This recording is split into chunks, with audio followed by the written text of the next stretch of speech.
It's such a creative container. And I get really excited thinking about all the different ways that you can tell your story.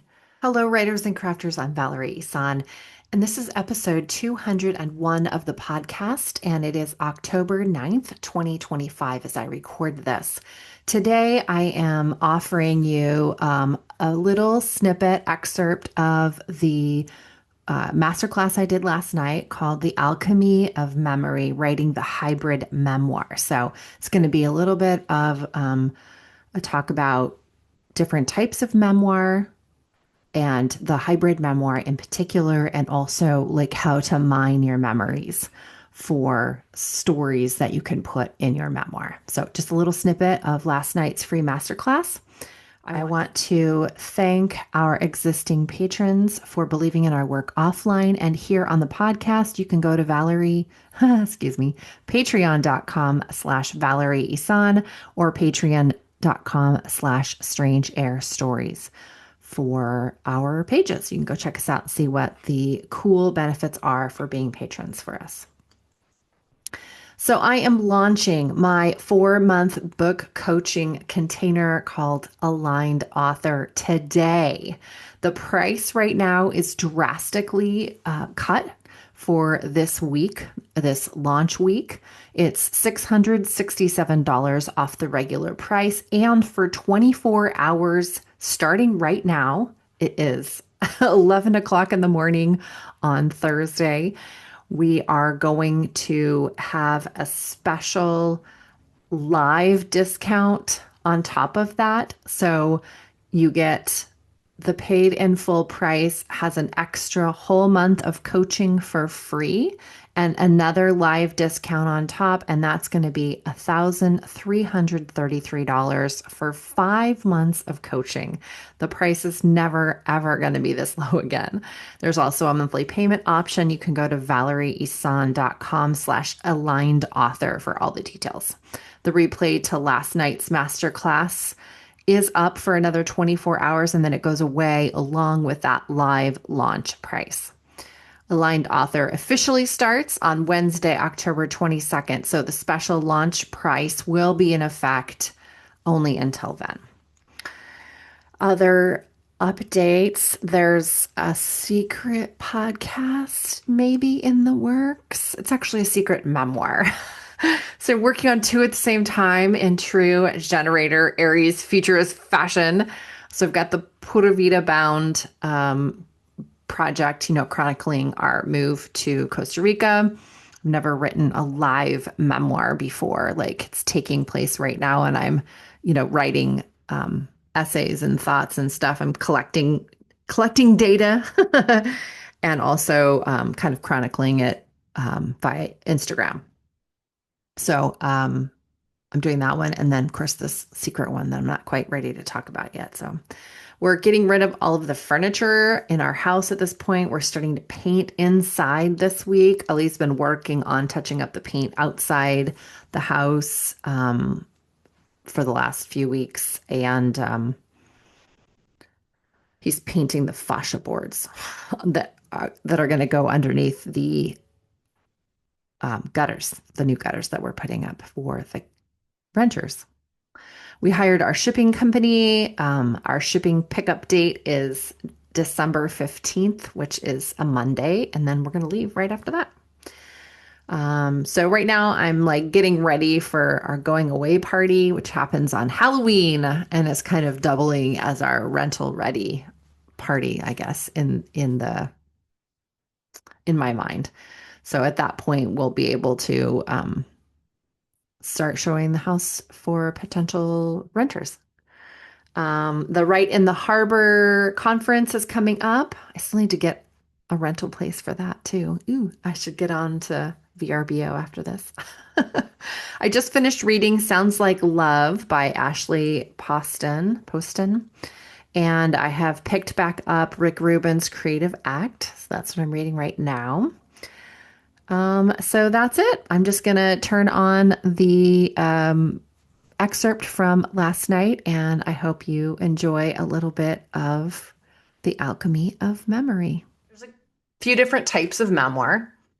There's that narrative arc memoir that reads just like a novel. It has a beginning, a middle, an end. Those tend to be the kinds of memoirs I liked. Well, that's not true. I seem to be drawn to that type of memoir at first. And then as I read more and more in the genre, I branched out into what kind of memoirs I like. But there is that narrative arc one. I think that's probably the most accessible because it reads just like a novel.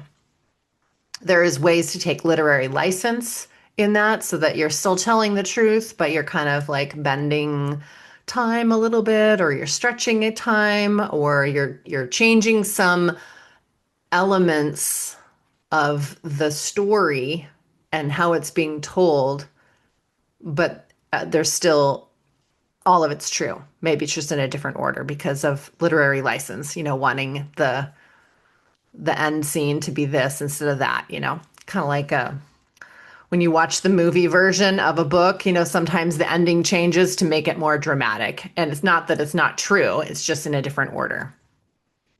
Other types of memoir are that linked essay. Rachel Herron wrote a great book called My Life in Stitches. Love it. I've read it a couple of times.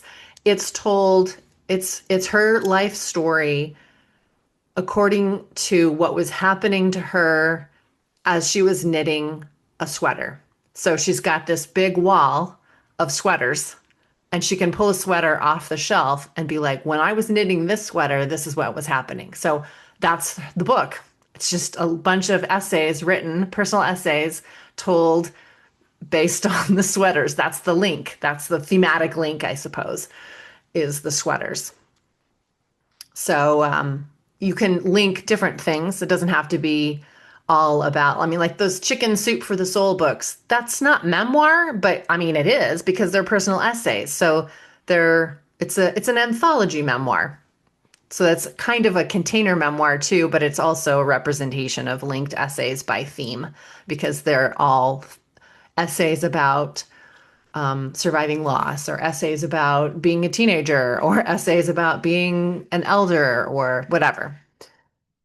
Container memoirs, that's what I used to call them. I don't know. I just came up with that word. It's just sort of like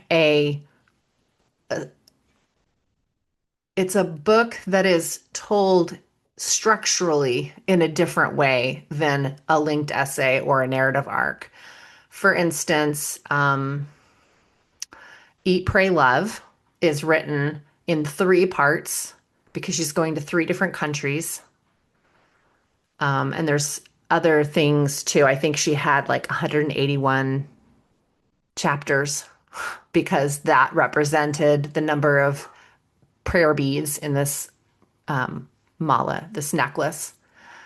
And that was important to her. So it's a structure that you create to make your book make sense, however that is to you. There's another book that I really liked that was it's called Made from Scratch, about a young corporate person that wanted to leave the corporate world, and she bought a farm. And so the book is personal essays mixed in with how-to articles. So this is kind of a version of this hybrid memoir now that seems to be coming more in, I don't want to say more in vogue, but I'm seeing it more and more as I'm reading. There are books that are narrative nonfiction that rely, instead of just journalistic stories or statistics and facts told with a narrative arc, but now there's more and more personal stories that are being embedded in it. Wintering, I think, is a really good example of that. It's by Catherine May, and I read it because I wanted to be inspired. I needed some comfort, and it's about finding comfort in, times in your life when uncomfortable things are happening. And so I was expecting it to be sort of a nonfiction inspirational book. And it turned out to be way more memoir than I thought it was going to be. It was wonderful. I totally loved that book. Another book is Running with Sherman by Christopher Dougal. I can't remember his last name now. He also wrote Born to Run. So that's another great example of how to like weave in personal stories. Running with Sherman was about running it wasn't a marathon, but it was a specific run that you run with donkeys in this certain part of the world. And it's a really hard route. And so it was about finding the inspiration to do it, meeting Sherman, you know, overcoming obstacles. It was a great story, but embedded in that was a bunch of statistics about depression and animal abuse and, just facts about this really cool town where this, race got started and why it got started. So it was full of history and facts and personal stories and pictures. So this was a great like hybrid memoir. It just had a bunch of stuff in it. I really liked the way it was contained and structurally. So why hybrid? I think that hybrid memoirs are becoming interesting to writers and readers now because your story has to be written down, read, consumed in some way. And we all are recognizing that we consume information and stories in different ways than always. We've always had the written word, prose, read it this way. Now we've got audiobooks, we've got ebooks, we can make the font bigger, we can have interactive parts to the ebook by clicking on links that will take you to a form to fill out or a quiz to take, or, there's tables and illustrations and there's different ways to interact with the information that we're receiving. So your story has to be written down. That's why you came to this planet, is to write this story. It's very important that other people hear it and connect and learn from you. And so it can be put into the world in any form that resonates with you and you think that your readers will resonate. And doing it in this hybrid way makes a lot of excuses sort of fall away. It's such a creative container. And I get really excited thinking about all the different ways that you can tell your story. It takes away the excuse also of the why bother writing it? It's already been done. Well, because this new format allows you to write it in a different way, structurally, visually, then it is a different story. It hasn't been done. Also, we talked about you being unique and the same. Like, no one's written your story because you haven't written it yet. And it's different because it's from you. Another part about writing memoir is this piece of memory, and the way we remember our stories is maybe different than the way someone else in the room experiencing the same trauma or situation remembers it differently because they see their life through different filters. So, and every time we remember something, science is now telling us that it actually is a different memory. Like our brain like actually changes the event, the memory event in our mind. So every time we remember it, it's going to be different. So understanding that memory piece when you're writing memoir is, I think, gives us permission to write everything that is true for us, whether we remember it happening that way, like if the truth of the scene comes through in the writing, then it's true. It doesn't matter if it happened in the living room or in the bedroom. The fact that it happened and your experience is captured on the page in some way, that's what makes it memoir. That's the magic of our memory. If you read other people's stories, that's going to trigger you remembering stories about your own life too. I remember reading a book called, oh my gosh, I totally forgot it. It was a grief memoir. And every time I had this little note, my bookmark was just a slip of paper, but every time I would read the book, I would remember another memory about my husband and I would like just write it down a little jot note on the bookmark. So by the time I was done reading this memoir, I had all these other stories that I could write about because reading her story triggered memories of my own story. So read widely. You can go through your old journals for that raw element. Melissa Febos, in her book Body Work, she talks about making sure you're not telling the story that you've told yourself all these years about your story. I know that sounds really meta, but the idea is that over time, we've kind of glossed over the rawness and the realness and the truth of our experience. And we're just writing down the story we've told ourselves and others all these years. And so making sure that we don't fall into that trap. So going through your old journals for that raw data, maybe your picture rolls, looking through pictures from the time period that you're writing about, because of course the picture has what is the phrase? A picture's worth 1,000 words. So when I look at this picture of myself at this Christmas party at my friend's house, I can remember what it sounded like in there. I can remember the smell of that cocktail I was drinking. Maybe you can remember by looking at a picture like what you were worried about. And so that internal dialogue can come back. So you can really mine your own stories for the data that you need for these books. And also, I just like free writing when I'm trying to come up with ideas because that will also help you access what's important to you. Like maybe you didn't know that you best remembered this part of the story because in your mind you saw a picture. And so if you could write that illustration and have that in the book too, how much richer that would be. Who's the one that wrote The Book Thief? Zusik? Starts with a Z, Zusak, I think. Great. It's fiction, but it's a great YA story about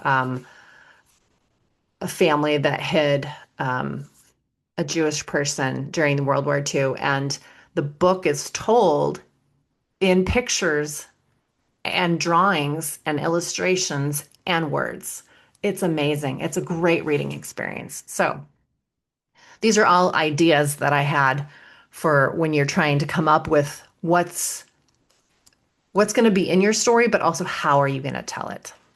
I'm just going to tell you really quickly about the Aligned Author Book Coaching Program that I'm launching today. This is where that ego is going to meet the soul, where mastery is going to meet destiny, where the book you were born to write comes alive. And I really created this Aligned Author Book Coaching Program. It's 4 months of coaching for these soul-led writers that really want to put your life experience in this book and finally say what you have come here to say and connect with those people that need to hear your message. So we build the book and we also are building the you that can write the book. So inside this coaching program, you start with a 90-minute strategy session where we really get clear on your book's mission, your soul's mission for the work. We come up with an action plan. It's weekly one-on-one coaching sessions. And there's writing exercises, meditations like this, oracle readings if you like, if that supports you. We learn about story structure, and there's the accountability and the mentorship that happens when you're coming one-on-one weekly. And you also have access to group sessions for reflection, celebration, and collective encouragement. So normally it's $2,222 for 4 months of one-on-one book coaching, but the launch special is $1,555. And today, because you're live on the call, and I'm going to keep it for 24 hours for the people that need to watch the replay, the live sale price is $1,333. So that's 5 months of coaching for that price. Super cheap price.